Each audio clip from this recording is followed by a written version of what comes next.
La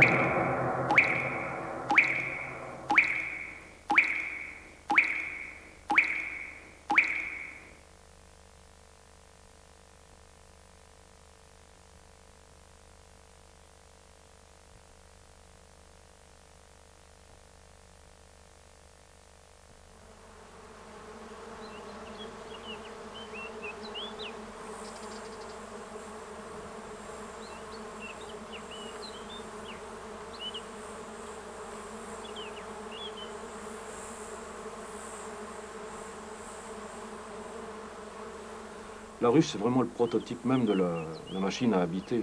C'est un peu comme un grand ensemble, hein. On se croirait à la Courneuve. Aux Minguettes, c'est 40 000 individus, tous identiques, dans des cadres identiques, dans des alvéoles identiques. Tout est parfaitement standardisé. On circule dans des couloirs de 8 millimètres. L'architecte Jean Renaudie a parlé aussi des abeilles. Mais pour lui, la société humaine n'avait rien à voir avec celle des abeilles.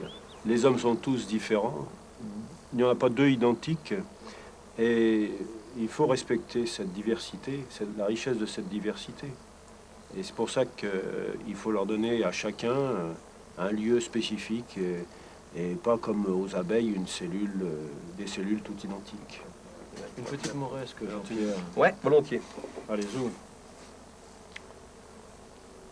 Vas-y, ouais. Vous êtes ici, là, dans ce charmant endroit, depuis une vingtaine d'années. Oh ben, il faut remonter Oui, aux origines. oui. Il faut remonter en amont. Depuis notre enfance, on fouillait dans les bousses de vache pour trouver des géotrypes, des coléoptères. C'est quoi les géotrypes? Mais les géotrypes, c'est des coléoptères. Et puis on tendait des draps derrière des lampes à ultraviolet pour attraper des crépusculaires. On était des observateurs.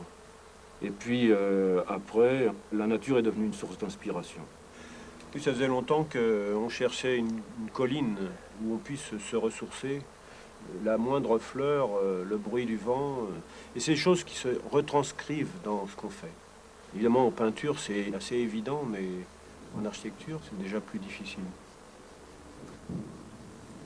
On avait rencontré Renaudie vers 1970, après des années d'errement chez les professionnels de la boîte à chaussures.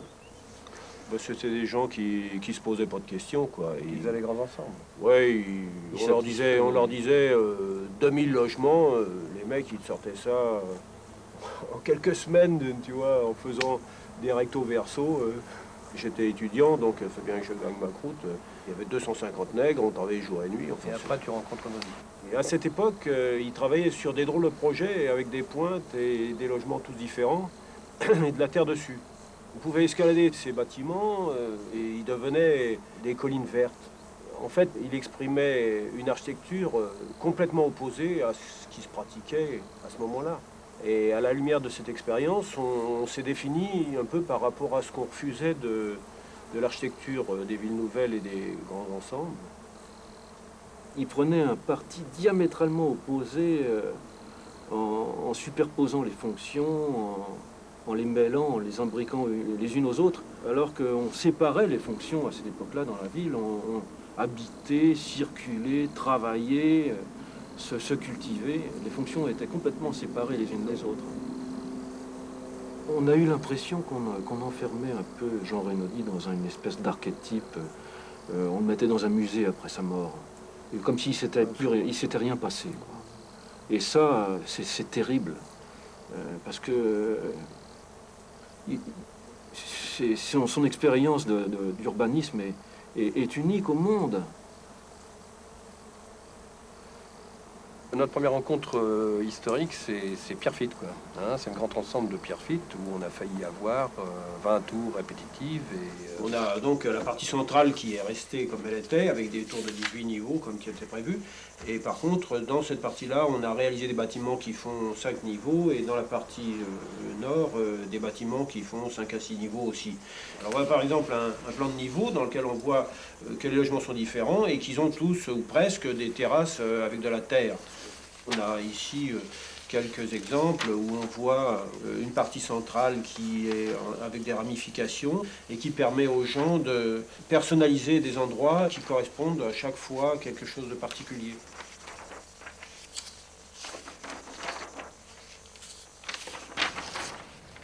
Il y a cette espèce de complexité formelle qui n'est pas gratuite. Parce qu'au premier abord, on pourrait se dire c'est du formalisme. C'est pas une façade qu'on travaille et qu'on dessine à plat sur un calque. La forme du bâtiment, elle résulte de toute une étude. C'est l'imbrication de toutes ces cellules de logement qui sont toutes différentes les unes des autres. Et la volumétrie générale, l'aspect du bâtiment résulte de cette combinaison complexe. Et donc après, il y a cette belle histoire du point de vue de la disposition des élus, enfin qui était un petit peu portée par les années 80, 70-80.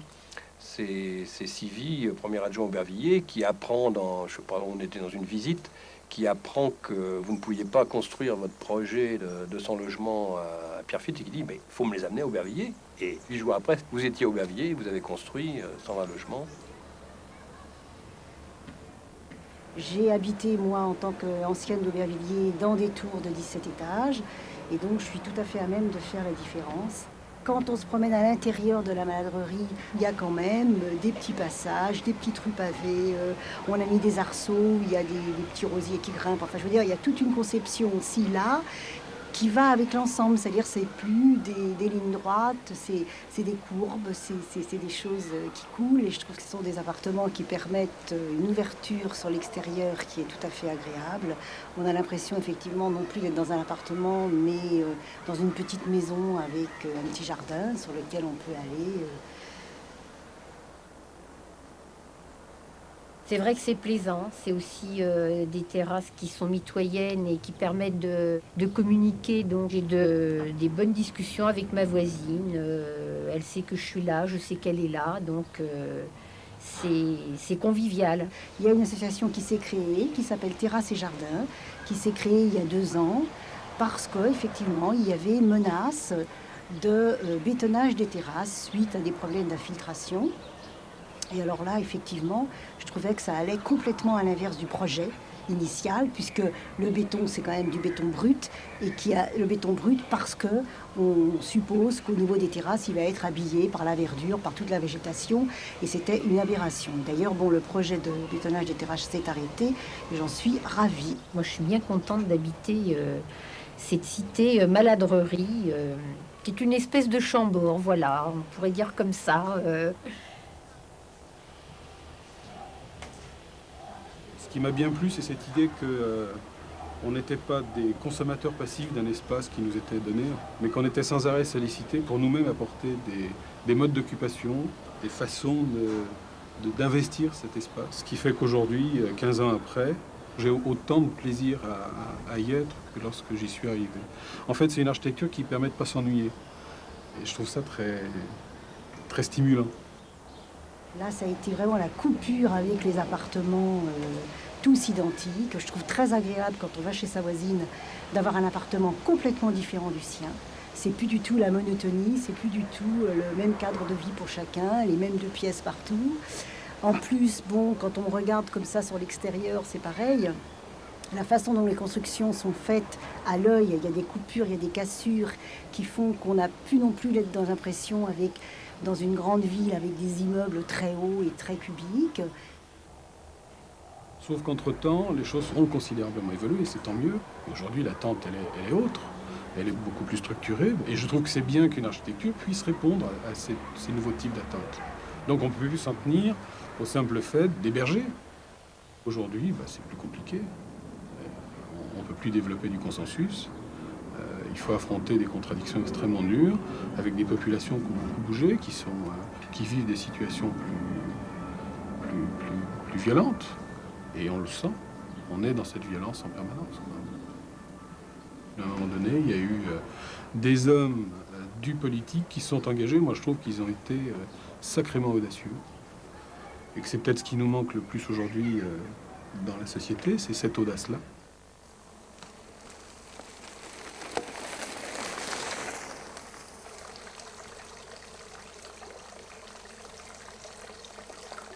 Vous avez sévi aussi dans un autre quartier d'Aubervilliers, donc un quartier typique, assez typique d'Aubervilliers, un quartier un peu médiocre d'un début de siècle. Et donc on a réussi là, enfin vous avez réussi à faire une petite usine qui commençait un rattrapage du quartier. Ce qu'on aurait souhaité, c'est réaliser une mixité du programme. Et puis introduire des logements, les imbriquer avec l'usine. Mais les élus, là, nous ont pas suivis. Donc on a réalisé cette usine. Et comme les logements, on a fait une usine avec des terrasses plantées. La Montjoie, ça a été une belle expérience pour la Soledad. Vous étiez urbaniste en chef sur un espace industriel de 4 hectares et avec les élus de Saint-Denis, essayer de résoudre cette gageure qui consistait à construire un urbanisme, une architecture publique avec des promoteurs privés. Avec 2 autres architectes qui ont construit les bâtiments. Vous avez vous-même construit 2 bâtiments. Et donc, ce pourquoi on s'est un peu battu à l'époque avec vous, c'était pour ne pas faire un urbanisme de la table rase et de tenir compte du fait que la Plaine Saint-Denis, c'est un quartier qui existe avec des rues, avec des bâtiments, absolument. Et que tout en laissant naturellement les commodités pour l'installation d'une activité contemporaine, il fallait garder le plus possible des souvenirs de l'ancien état des choses, sans bousculer, sans tracer des voies gigantesques.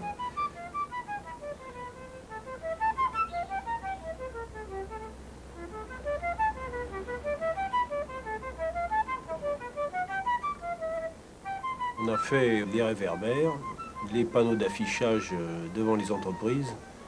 Dans un même esprit, c'était un peu un esprit constructiviste, mais ça donne une unité à l'ensemble.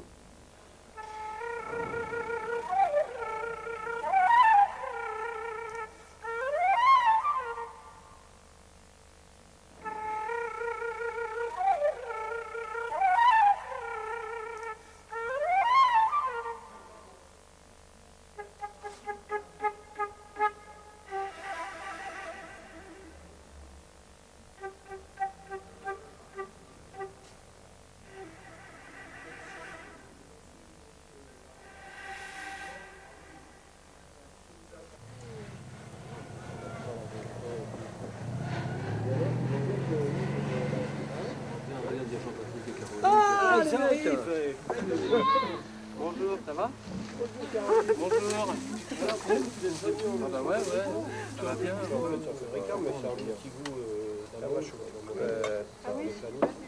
On s'est rencontrés surtout sur un de ces concours de collège. Il y en a une trentaine, je crois, en Seine-Saint-Denis, que la Soledad était chargée de construire. Et c'était, je crois, le collège de Rosny-sous-Bois. Oui. C'est un collège de 600 élèves. C'est un programme fantastique. Enfin, bon, il n'y a que des éléments diversifiés dans ce type de programme. Avant, c'était très simple. Il y avait une barre et un espace central. Et nous, ce qu'on a vraiment voulu, c'était fragmenter les espaces. C'est-à-dire, par exemple, la cour de récréation, on l'avait fragmentée en 3 parties. On avait donc une cour qui était en forme d'équerre, et puis une cour qu'on a appelée la cour des arts, et qui donnait sur la salle de dessin. Donc, on a fragmenté les circulations aussi avec plein de petits espaces, avec des bancs. On a fragmenté les classes. Voilà, bonjour. Alors nous sommes venus vous voir aujourd'hui pour avoir un petit peu vos réactions. C'est pour quand la peinture? L'idée de faire ce collège. Comment est-ce qu'on a eu l'idée de faire les bâtiments? Jusqu'à ce qu'on soit vraiment sûr que c'est la bonne solution, on cherche. Et puis à un moment donné, les éléments se mettent à leur place. Et on sait que c'est la place. Et là, c'est bon. Moi, j'étais dans un autre collège l'année dernière. Et c'était tout simple. C'était un lycée-collège. Et c'était rectangulaire, c'était simple. Là, bon, il y a des formes. Bon, je me perds un peu dans les couloirs, mais à part ça, ça va, c'est plus agréable, je trouve. Il y a plus de lumière qui font, c'est plus agréable. C'est plus original, il y a plus de formes dans ce collège. Et entre les deux, du point de vue architecture, on parle de reste là pour l'instant, qu'est-ce que tu préfères? Ici. Ici? C'est différent, ça change que le normal, le rectangulaire. Quel est l'espace où vous vous sentez le mieux dans le collège, par exemple? La cour. Pourquoi est-ce que vous avez fait un collège aussi original et pas un collège classique, comme comme Yaroni. Justement, pour nous, c'était la chance de faire quelque chose, pas d'original pour faire d'original, mais pour justement essayer de comprendre qu'est-ce que c'est qu'un collège, comment ça s'inscrit dans la ville, qu'est-ce que ça veut dire pour les enfants qui restent 5 ans de leur vie, enfin de leur adolescence, une période importante dans leur jeunesse, qu'est-ce que ça veut dire tout ça. Donc on a voulu vraiment essayer de faire l'adéquation la meilleure entre la recherche de volume, d'espace intéressant, avec le développement d'enfants de 10 à 15 ans. Quand on a fait le concours, donc on était 5 concurrents, et il y a une équipe qui a rasé les 2 bâtiments existants que nous on a conservés et qui a fait un cube, c'est-à-dire vraiment une boîte. Et le jury a été très sensible au fait qu'on ait conservé les 2 bâtiments, qu'on ait vraiment essayé de les relier, parce qu'il fallait aller du bâtiment A au bâtiment B au gymnase. On a fait une liaison entre tous ces bâtiments. Et bon, je pense que l'originalité a été quelque chose qui a fait qu'on a gagné le concours.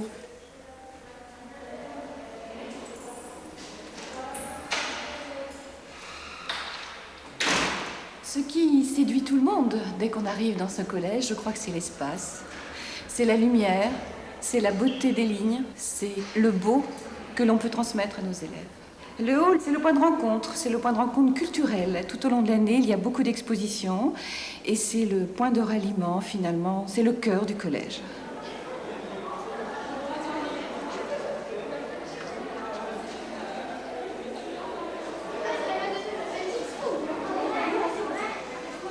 On avait plein de petits endroits avec des bancs. Pour la surveillance, ça posait un problème. Et en fin de compte, ils se sont rendus compte que les enfants, au contraire, ils aimaient bien être tout seuls ou à 2, à 3. Il n'y a jamais eu de problème de surveillance, justement, de ces petits coins.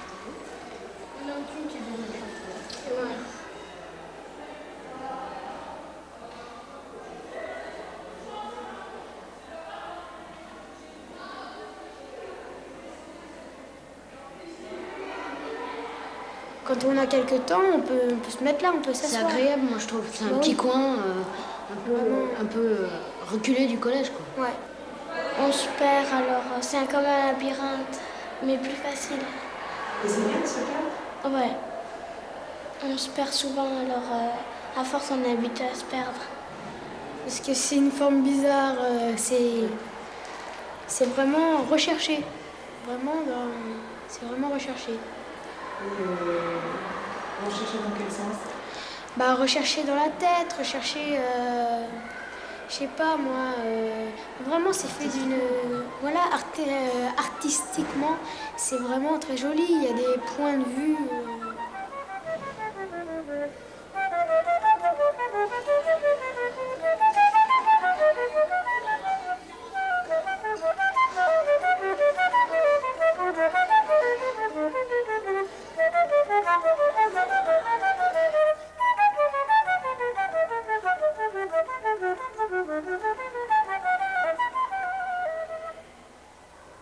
On a fait donc travailler les enfants de 6e avec le professeur de dessin sur des céramiques et on les a incorporés dans les murs. Tous les carreaux ont été acceptés sauf un où il y avait un gamin qui avait marqué « j'aime pas travailler ». Alors ça, bon, le directeur n'était pas d'accord. Mais et ça, c'était très bien. Enfin, nous, c'était... Le directeur, c'est vite. Oui.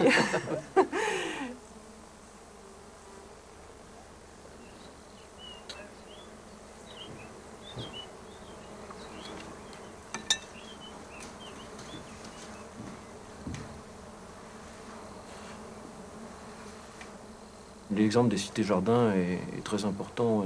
Toutes les cités-jardins qui se sont construites dans la région parisienne et en Angleterre. Nous sommes au Pré Saint-Gervais, dans la cité-jardin, qui s'est construite dans les années 30. C'est une expérience exemplaire, première tentative de logement social ouvrier. La place qu'occupe la nature est fondamentale, le jardin y est vital. Il favorise une relation douce entre la partie publique où on se trouve et les jardins privatifs, les échanges, les relations entre les gens et une communication permanente.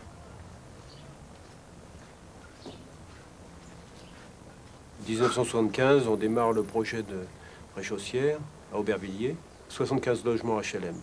Ce projet-là, il est beaucoup dû à la fascination qu'on a pour les cités-jardins. Au début, on a fait un projet avec un promoteur privé et on n'a pas eu de financement. Alors, on a attendu 7 ans et on a redémarré à un moment vraiment extraordinaire. Arrivait sur le marché un contingent de mélèzes sibériens. On s'est précipité dessus. Deuxième chance, le parcellaire était très biscornu, donc il était impossible de faire un bâtiment, un gros objet au milieu du terrain. Et on a donc pu réaliser le projet tel qu'on le souhaitait, c'est-à-dire des petits bâtiments dans des jardins, avec des cheminements piétons, des liaisons avec le quartier. Et c'est comme ça que ça s'est réalisé. Dans toute notre architecture, que ce soit en bois ou en béton ou en briques, on utilise le bow window. Le bow window, c'est vraiment un élément constitutif de notre langage, quoi. C'est une manière d'avoir des vues latérales et de faire pénétrer l'extérieur à l'intérieur, tu vois. C'est-à-dire qu'il y a toujours cette idée de liaison de l'intérieur du bâtiment sur la vie publique. Le chez-soi ne s'arrête pas à la porte, quoi. Il y a une continuité. On est encore chez soi dehors. Oui, j'aime beaucoup le logement qui ne me donne pas l'impression d'être un appartement, mais plutôt une maison. C'est un salon qui est très espacieux, il n'y a pas d'angle droit à la façon traditionnelle, donc ça permet de changer toujours le visage du salon par rapport aux meubles qu'on a. Et on a toujours l'impression qu'il est toujours très grand. L'architecture en soi, elle est toujours pour moi très belle. Et c'est un cadre agréable, on n'est pas dans une tour. On n'a pas l'impression d'avoir 60 voisins et pourtant on les a.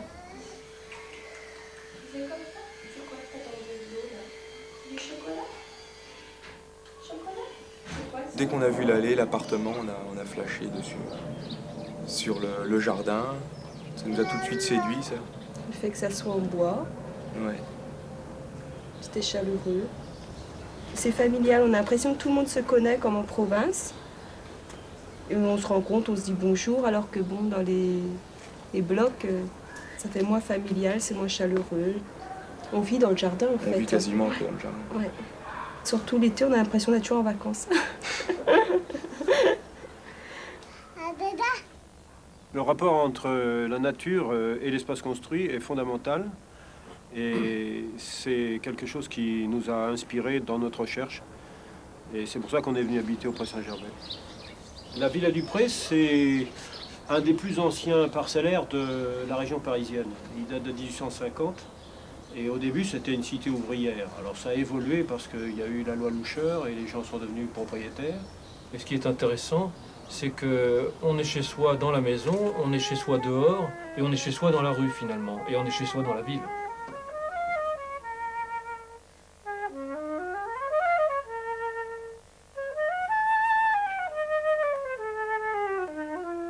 Quand j'ai réalisé ce mobilier, ce qui était extraordinaire, c'était le rapport à la nature et l'utilisation des branches de l'arbre en juxtaposition avec le bois industrialisé poli passé à la machine apportait davantage de richesse. Je crois que l'ensemble était intéressant.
On va regarder la première.